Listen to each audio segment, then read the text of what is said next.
My search led me to the study of the spiritual forces with which all of us are blessed. And it was in this field that I came upon a clue which has enabled me to help millions of people to find their earthly destinies. I want to describe my discovery in the simplest terms possible, because it will reveal to you why it is true that whatever the mind can conceive and believe, the mind can achieve, regardless of how many times you may have failed in the past or how lofty your aims and hopes may be. I caught my first fleeting glimpse of the profound law which provides the means by which we may choose our own purpose in life and attain it while I was being coached by Andrew Carnegie during the organization of the Science of Success philosophy. I had just finished telling Mr. Carnegie that I feared he had chosen the wrong person to give the world the first practical philosophy of personal success because of my youth, my lack of education, and my lack of finances. Well, at this point, Mr. Carnegie delivered a lecture that I shall never forget because it changed my entire life and paved the way for my helping to change the lives of millions of people, some of them not yet born.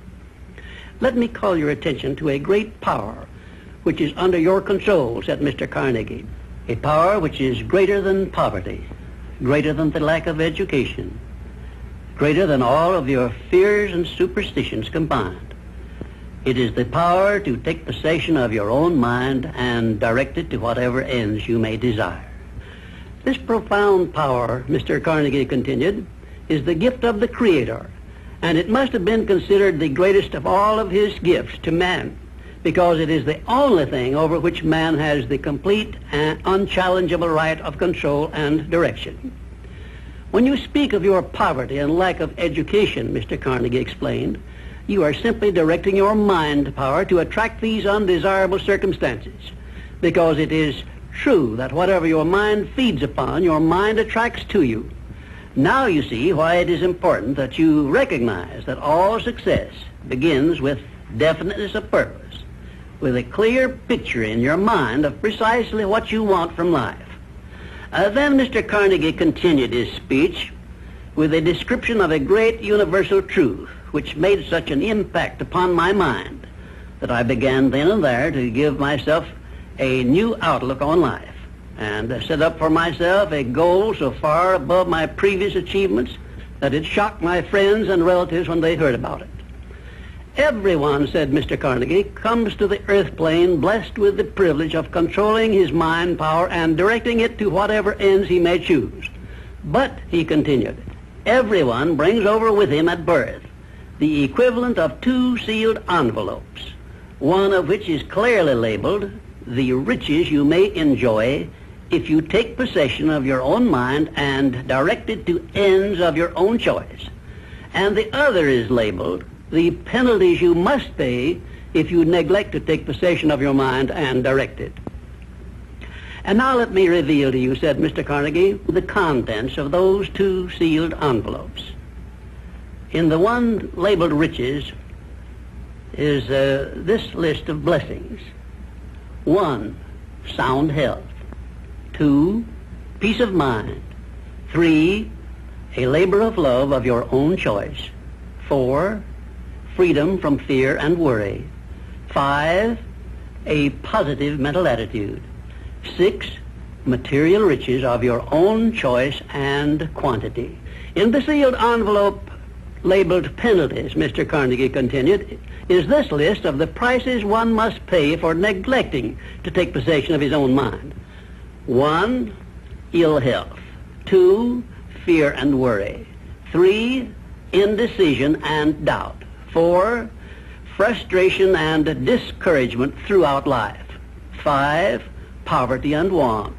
6, and a whole flock of evils consisting of envy, greed, jealousy, anger, hatred, and superstition. Now, my mission in life is to help you and everyone who needs my help to open up and use the contents of the sealed envelope labeled riches.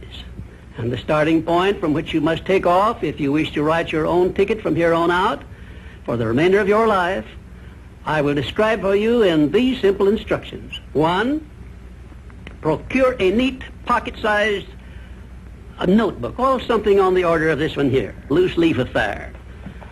And on page 1, write down a clear description of your major desire in life, the one circumstance or position or thing which you will be willing to accept as your idea of success.